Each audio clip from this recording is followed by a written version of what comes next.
시편 63편 1절에서부터 11절까지입니다.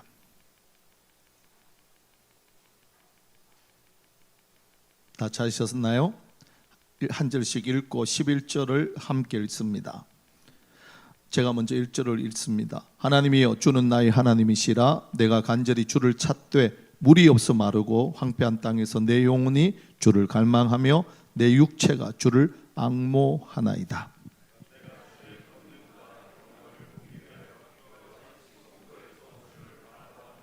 주의 인자하심이 생명보다 나음으로 내 입술이 주를 찬양할 것이라.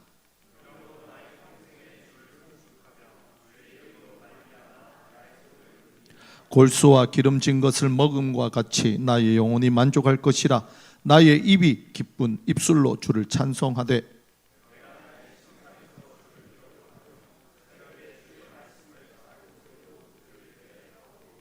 주는 나의 도움이 되셨음이라. 내가 주의 날개 그늘에서 즐겁게 부르리이다.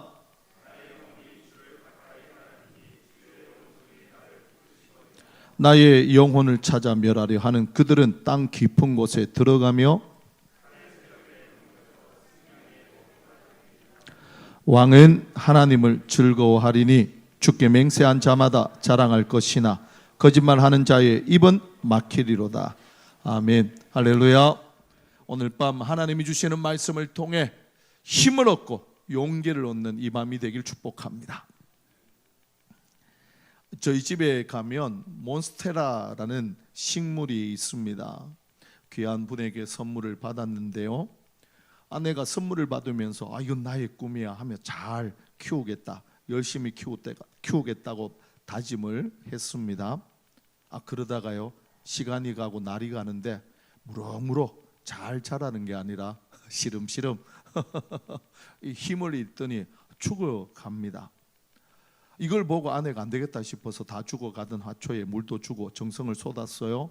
하루는 비타 500도 먹이더라고요. 바카스도 뿌리고요. 그래서 그런지 지금은 다시 파릇파릇한 잎 새싹이 나옵니다. 제가 그 모습을 보면서 저절로 되는 건 아무것도 없구나 생각을 했어요. 집사람의 의지, 이 살리려는 의도를 가지고 그렇게 지극정성으로 돌봤더니만 이 몬스테라가 살아나더라고요. 제가 이걸 보면서 배운 게 있어요. 무엇을 하든 의도를 가지고 의지를 다하면 모든 게 가능하겠다, 그런 생각이 들었어요. 우리가 살아가는 인생은 물론이요, 신앙생활에도 마찬가지 아닐까요? 특히 신앙생활에는요, 분명한 의도와 의지가 필요합니다.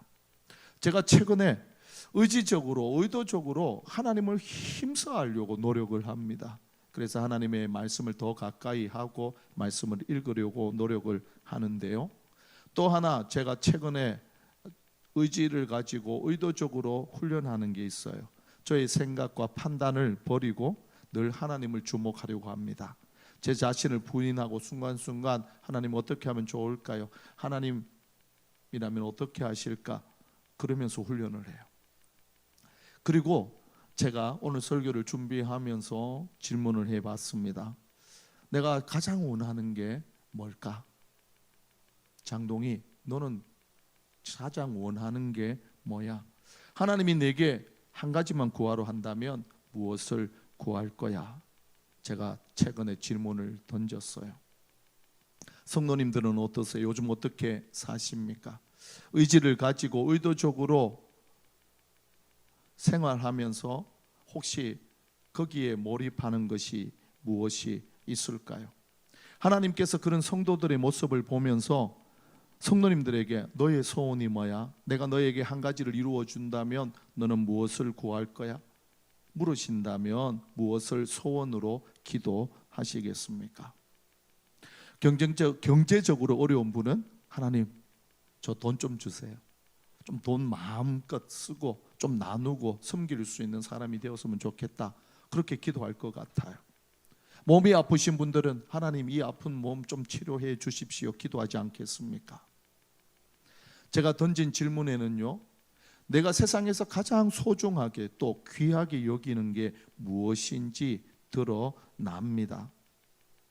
성도님들이 하나님 앞에 의도를 가지고 의지를 가지고 단 하나의 소원을 기도할 때 그 소원의 기도 하나님이 들으시고 응답하시기를 축복합니다. 제가 이 질문을요 다윗에게 한번 해봤어요. 그랬더니요 다윗이 시편 27편 4절에서 이렇게 대답합니다. 한번 다윗의 대답을 들어보셔요.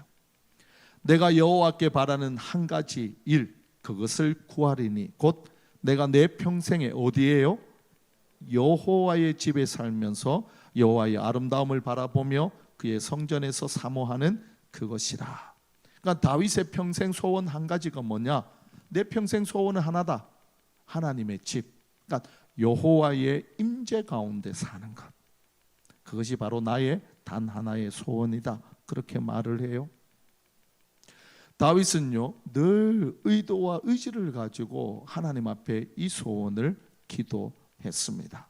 왜 그러느냐? 다윗에게 최고의 가치, 최고로 소중한 건 하나님이시기 때문이에요.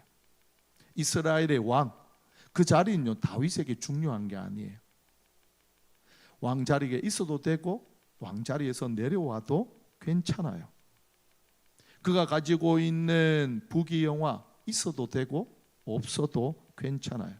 반면에 하나님은요 다윗에게 전부입니다. 그러니까 평생 하나님의 임재가 있는 하나님의 집에서 살기를 원했어요. 하나님께서 이런 다윗을 보시고 예뻐하지 않았겠습니까? 예뻐하셨죠. 저도 다윗처럼 하나님의 임재를 의도적으로 의지를 다해서 새벽마다 기도합니다. 제가 바울에게서 이 기도를 배웠는데요, 에베소서 3장 18절과 19절에 바울의 기도가 나와요. 한번 들어보세요. 능히 모든 성도와 함께 지식에 넘치는 그리스도의 사랑을 알고 그 너비와 길이, 높이와 깊이가 어떠함을 깨달아. 그 다음 기도가 중요해. 같이 읽을까요? 하나님의 모든 충만하신 것으로 너희에게 충만하게 하시기를 구하노라. 할렐루야. 바울이 에베소 성도를 위해서 이렇게 기도했어요. 오고 오는 모든 교회를 생각하며 기도한 내용입니다. 그래서 저도 똑같이 하나님 앞에 새벽마다 기도해요. 하나님, 이 땅 위에 세우신 주님의 교회들에게, 주님의 교회 산소울에게 하나님의 신성의 모든 충만하심으로 충만하게 임재해 주옵소서. 그렇게 매일 새벽마다 기도해요. 저는 성도에게 또 신앙생활에 하나님으로 충만하다면 충분하다고 믿습니다. 하나님만 계시면요, 하나님이 충만하게 임재하시면 그 가운데 우리가 살아가면 문제될 게 전혀 없습니다. 다윗은 일찍부터 이것을 알았고요, 의도적으로 의지를 다해서 하나님의 임재를 사모하며 기도했습니다. 자, 본문 속으로 한번 들어가 볼까요? 다윗은 지금 유대 광야에 있습니다. 사랑했던 아들 압살롬, 신뢰했던 신하들의 반역으로 도망을 친 곳이에요. 목숨이 위태로워서 그 목숨을 유지하기 위해 도망치고 간 곳이 유대 광야입니다. 이런 절체절명의 위기에서 다윗은 하나님 앞에 기도합니다. 본문이 속한 곳이 시편이라니까 사람들이 흔히 다윗이 시를 지었구나 이렇게 생각할 수 있는데 그거 아니에요. 사실 이 내용은요, 하나님께 부르짖는 절규이자 탄식입니다. 그런데 그 절규와 탄식이 어떻게 시작하는 줄 아세요? 들어보시면 아마 깜짝 놀라실 겁니다. 1절 말씀은 이렇게 시작합니다. 보셔요. 하나님이여, 주는 나의 하나님이시라. 내가 간절히 주를 찾을 때 물이 없어 마르고 황폐한 땅에서 내 영혼이 주를 갈망하며 내 육체가 주를 앙모하나이다. 다윗이 지금 어떤 상황 속에서 이 시를 지었다고요? 목숨이 위태로운 지경이에요. 사랑했던 아들의 반역 때문에, 믿고 신뢰했던 신하들의 배신 때문에 벗은발로 도망을 칩니다. 우리가 이런 상황이었다면 어떻게 기도를 시작했을까요? 저 같았으면 하나님, 저 좀 살려주십시오. 도저히 견딜 수 없습니다. 이러다가 나 죽습니다. 하나님, 나를 좀 살려주십시오. 이 기도부터 나왔을 것 같아요. 근데 다윗은요, 그 절체절명의 위기에서 입을 벌릴 때 그 마음 깊은 곳에서 터져나오는 외침이 하나님이었어요. 하나님이요, 주는 나의 하나님이십니다. 우리도 같이 한번 외쳐볼까요? 한번 저를 따라 외쳐볼게요. 하나님이요, 주는 나의 하나님입니다. 다윗은요, 생애 가장 비참한 순간에 하나님께 집중합니다. 의도와 의지를 다해 하나님을 찾습니다. 오 하나님, 주님은 나의 하나님이십니다. 내가 간절히 주님을 찾습니다. 나는 지금 하나님을 향해 목이 마릅니다. 나의 전부가, 나의 전신이 주님을 갈망합니다. 이 그냥 목마른 정도가 아니에요. 입이 바짝바짝 말랐고요, 이 식도가 바짝 말라붙을 지경입니다. 이 정도면 물을 안 마시면 죽습니다. 다윗은 그 간절함으로 하나님을 찾습니다. 왜 그런지 아세요? 자신은 이 상황을 바꿀 능력이 없기 때문에. 하지만 하나님이 오시면, 하나님이 함께 하시면 해결할 수 있기 때문입니다. 할렐루야. 여기서 우리가 기억할 게 하나 있어요. 인간이 할 수 없음은 하나님에게는 할 수 있음이 됩니다. 내가 할 수 없는 문제는 하나님이 맡으시면 충분히 해결할 수 있습니다. 나의 can't, 할 수 없다는 말이잖아요. 이 말은요, 하나님에게는 can, 할 수 있음이에요. 그러니까 다윗처럼 우리가 하나님 앞에 어떤 문제 있든지, 특히 절망 가운데 있을 때 우리가 해야 할 건 뭐예요? 하나님 앞에 하나님을 찾으며 하나님을 부르짖으며 하나님께 집중하는 겁니다. 오늘 밤 우리가 하나님 앞에 드릴 기도예요. 어떤 기도? 하나님, 주님은 나의 하나님이십니다. 할렐루야. 그렇게 기도할 때 내가 할 수 없음은 하나님에 의해서 할 수 있음으로 바뀌고 변화됩니다. 앞서 제가 말했던 것처럼 세상에 저절로 되는 것은 없습니다. 아무것도 하지 않았는데 하나님께서 문제를 해결해 주시고 은혜와 복을 주신다. 제 평생 목회를 하면서 한 번도 이런 적을 본 적이 없어요. 집에서 넷플릭스에 나오는 드라마나 영화를 보는데 하나님께서 내 문제를 해결하셨다. 어디 그런 경우가 있나요? 이런 일은 있을 수 없습니다. 우리가 의도를 가지고 의지를 다해서 하나님이요, 하나님이요, 주님은 나의 하나님이십니다. 찾고 또 찾으면 하나님께서는 그 믿음을 보시고 우리의 상황을 역전시키십니다.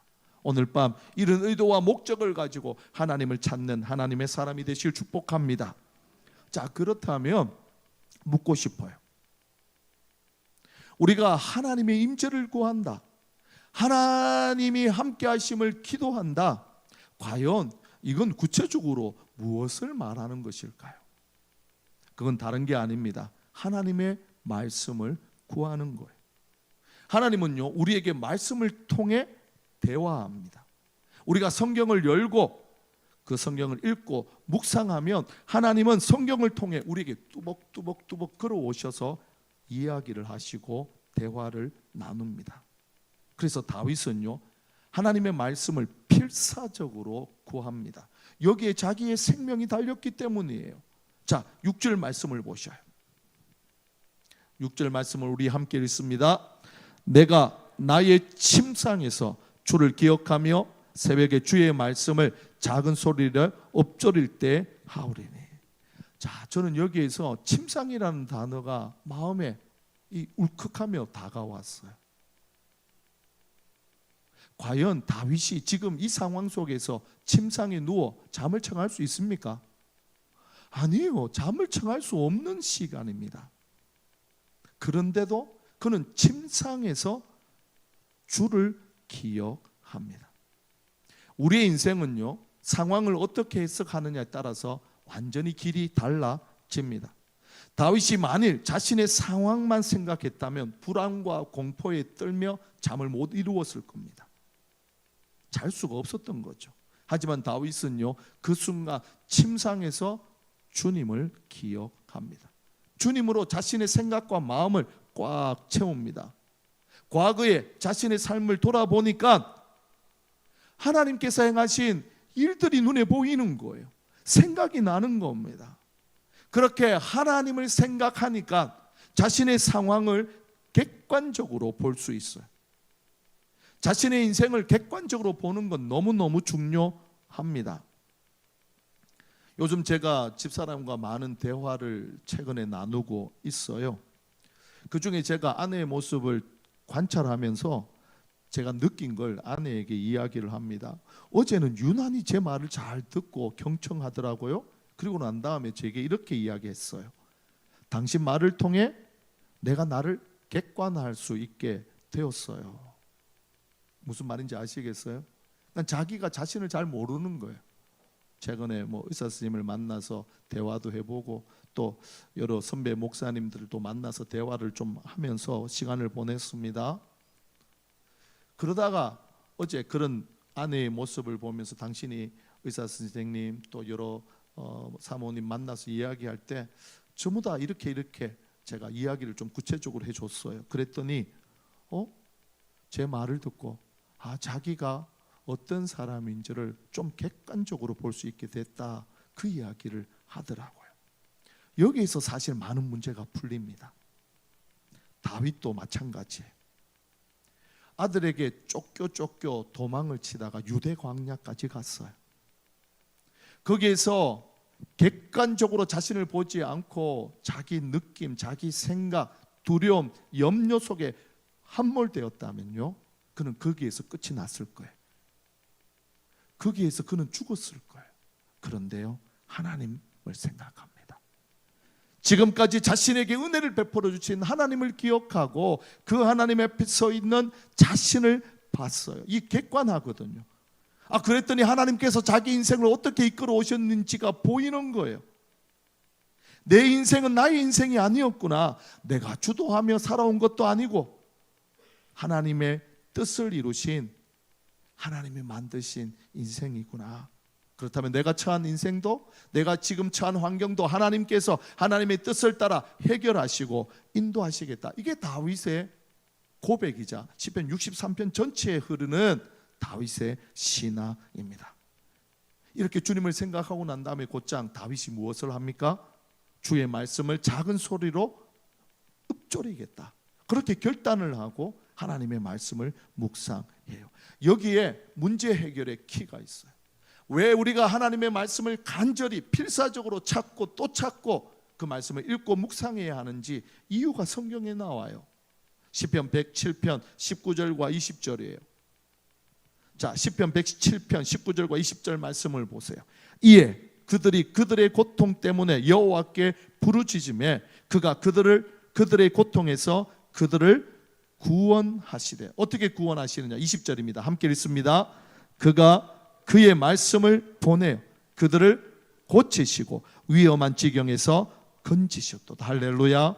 이 구절의 키가 뭐냐? 말씀을 보내요. 말씀을 보내요.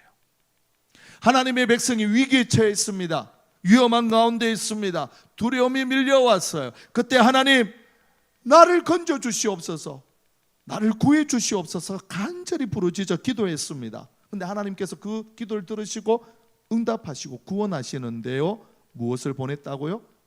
말씀을 보낸 거예요. 하나님이 말씀을 보내서 성도들의 마음과 생각을 바꾸시는 게 먼저예요. 제가 앞서 얘기했잖아요. 인생은요, 상황을 어떻게 해석하느냐에 따라서 길이 달라진다고요. 방향이 달라집니다. 내 마음에 두려움과 절망이 있는 한 결코 하나님의 은혜와 역사는 체험할 수 없습니다. 그래서 하나님이 말씀을 보내서 우리의 마음과 생각부터 바꾸시는 거예요. 하나님을 향한 기대, 하나님이 역사하실 확신으로 바꾸어 주세요. 그 순간 절망과 두려움, 염려는 사라지고요, 하나님께서 베푸실 은혜를, 역사를 기대합니다. 그 후에 하나님은 말씀을 따라 약속대로 성도들 위험한 지경에서 건지십니다. 구원하십니다. 혹시 오늘 밤 하나님 앞에 예배하며 말씀을 듣고 찬양하고 기도하는 성도님들 중에 새벽 2시, 3시까지 잠 못 이루시는 분이 있으신가요? 염려와 걱정 때문에, 두려움 때문에 잠을 못 주무시는 분이 있습니다. 그렇다고 내가 걱정하고 염려한다고 해서 이 문제를 해결할 수 있습니까? 없어요. 그렇게 고민 가운데, 염려 가운데, 두려움에게 끌려다니지 마시고요, 지금 이 순간부터 그렇게 잠 못 이루는 밤이 있다면 자신에게 이렇게 말씀하세요. 다윗처럼 하나님의 말씀을 읽자. 할렐루야. 하나님 말씀에 치료가 있어. 하나님 말씀에 회복이 있어. 구원이 있어. 하나님 말씀을 즐거워하자. 또 읽고 또 읽고 또 읽자. 그러면 우리 생각을 하나님이 바꾸신다. 우리 삶을, 우리의 문제를 선하게 복되게 바꾸신다. 할렐루야. 이게 의도를 가지고 의지적으로 하나님의 말씀을 읽어야 하는 이유예요. 하나님은 말씀을 보내어 자기 백성을 건지십니다. 말씀을 보내어 자기 백성을 구원하십니다. 말씀을 보내어 두려움과 염려의 문제를 해결하고 그 말씀대로 역사하십니다. 저 역시 마찬가지예요. 저 역시 힘들고 어려울 때가 많거든요. 낙심이 찾아올 때가 있습니다. 그때마다 저는 제 영혼에게 들려주는 하나님의 말씀이 있어요. 제가 많이 소개했잖아요. 고린도후서 5장 17절, 창세기 1장 1절, 시편 23편 1절, 고린도전서 15장 10절.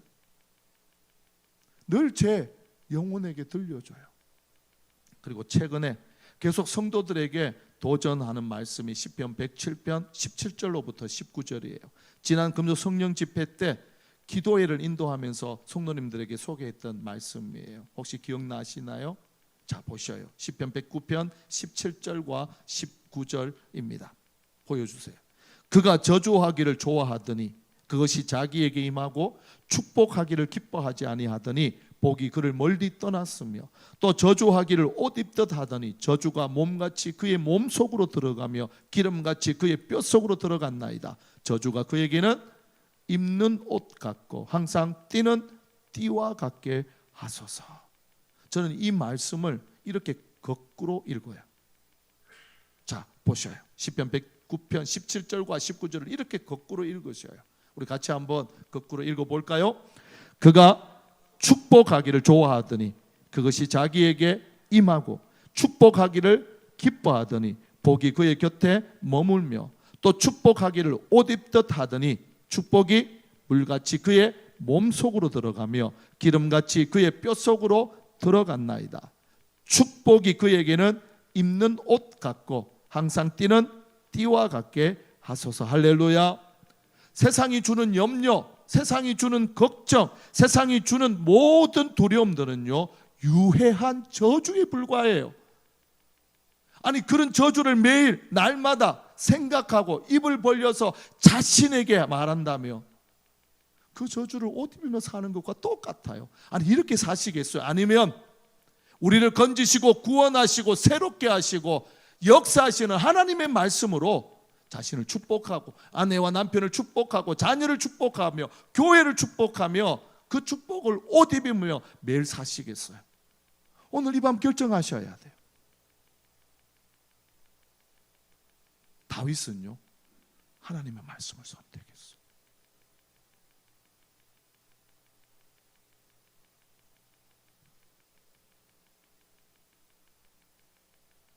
다윗은 침상에서 주님을 기억하며 내가 하나님의 말씀을 읽겠다 결단하고 그 말씀을 묵상했어요. 그랬더니 다윗을 하나님이 건지시잖아요. 다윗을 다시금 왕의 자리에 올리셨어요. 오고 오는 모든 열왕의 잣대로 사용하셨습니다. 할렐루야. 우리 교회가요, 코로나19를 지나오면서 가장 잘한 일이 있다면 바로 성경 읽기 그리고 큐티입니다. 그것도 자발적으로 구역장들이 구역원 식구들과 말씀 읽기를 시작했어요. 그렇게 독려하고 격려하면서 카톡방에 읽고 묵상한 것 올리며 나누었습니다. 저는 특별한 하나님의 은혜였다고 생각을 해요. 성경을 읽는 방법, 성경을 묵상하는 방법은요, 다양합니다. 먼저 성경 읽기가 너무 어려우신 분들은 쉽게 시작을 하세요. 가장 작게 읽는 하루 한 절 묵상부터 시작하세요. 많이 읽으려고 하지 마세요. 매일 주님의 말씀 한 절이라도 입에서 떠나지 않게 하고 생각하며 묵상하세요. 여호와는 나의 목자시니 내게 부족함이 없으리로다. 다 아시잖아요. 이게 어려워요? 창세기 1장 1절 태초에 하나님이 다 아시잖아요. 이 말씀을 가지고 계속 묵상해 보셔요. 천지를 창조하신 하나님 앞에 내가 당하는 어려움, 고통, 염려가 문제가 될 수 있을까요? 문제 가운데 저주를 옷 입지 마시고 태초에 천지를 창조하신 하나님의 말씀을 생각하면서 태초에 천지를 창조하신 하나님이 나와 함께 하신다. 그분은 전능하신 분이시다. 능치 못하심이 없으시다. 생각이 바뀌고 마음이 바뀌면 하나님 그 믿음을 보시고 역사하십니다. 할렐루야. 여기서부터 시작을 하세요. 그 다음 단계가 큐티처럼 하루에 한 장을 읽는 거예요. 하루에 매일 한 장씩 읽으며 거기에서 주시는 하나님의 말씀, 감동이 되는 말씀을 생각하고 하루를 보내는 거예요. 그 다음 단계가 뭘까요? 좀 욕심을 내서 통독이 1년에 내가 한 독을 하겠다, 아니면 2독을 하겠다, 3독을 하겠다. 1년에 1독을 하려면 매일 3장씩 읽어야 돼요. 주일은 5장씩 읽으면 돼요. 그죠? 2독, 3독은 거기에 맞게끔 하면 돼요. 저는 올해 계속 강조합니다. 20독이 목표예요. 하루에 66장을 읽어야 해요. 제가 최근에 만든 성경 읽기 방법은요, 한 장을 20번 읽는 거예요. 창세기 1장을 20번 읽고 2장을 20번 읽고 그렇게 계속 읽어 나가요. 무슨 말인지 이해가 안 되세요? 네. 그렇게 해서 제가 4장을 읽으면 80번을 읽는 거잖아요. 그렇죠? 그렇게 해서 매일매일 읽어 나가요. 그러다 보니까 좋은 점과 나쁜 점이 있어요. 20번을 한 장씩 계속 읽으려고 하니까 이 지루한 면이 있어요. 좋은 점은 뭐냐? 그냥 지나갔던 말씀들이 계속 제 마음에 꽂히는 거예요. 제가 앞에 소개했던 시편 107편 말씀 있잖아요. 이 저주의 말이 그렇게 20번을 읽는 가운데서 제 마음을 친 말씀이에요. 너 이렇게 살지 않았느냐? 저주를 옷 입고 저주를 늘 띠처럼 띠고 살지 않았느냐? 그래서 제가 이 말씀을 읽다가 하나님 앞에 회개했어요. 그리고 지난주에 제가 이걸 소개하면서 이거 거꾸로 읽기를 시작해야 되겠다, 감동이 된 겁니다. 그리고는 지난주 금요 성령 집회부터 제가 이걸 거꾸로 읽기를 시작했어요. 하나님의 말씀으로 축복하고 하나님의 말씀으로 격려하고 그러면서 내가 축복을 옷 입고 매일 살겠다 결단을 한 겁니다. 할렐루야. 오늘 이 밤 이런 결단이 있기를 축복합니다. 우리는 누구나 예외 없이 하나님이 필요합니다. 그럼 오늘 어떻게 해야 합니까? 오늘 하나님 한 분만을 내가 구하겠다 결정하시길 축복합니다. 하나님의 임재를 사모하시고 기도하세요. 그리고는 하나님의 말씀으로 곧장 달려가서 하나님의 말씀을 읽기를 축복합니다. 그러면 하나님께서는요, 그 말씀대로 우리의 생각과 마음을 바꾸시고 그렇게 변화된 마음과 생각, 믿음을 보시고 말씀대로 그리고 약속대로 일하십니다. 그런 복된 역사가 우리 성도들에게 있기를 예수 그리스도의 이름으로 축원합니다.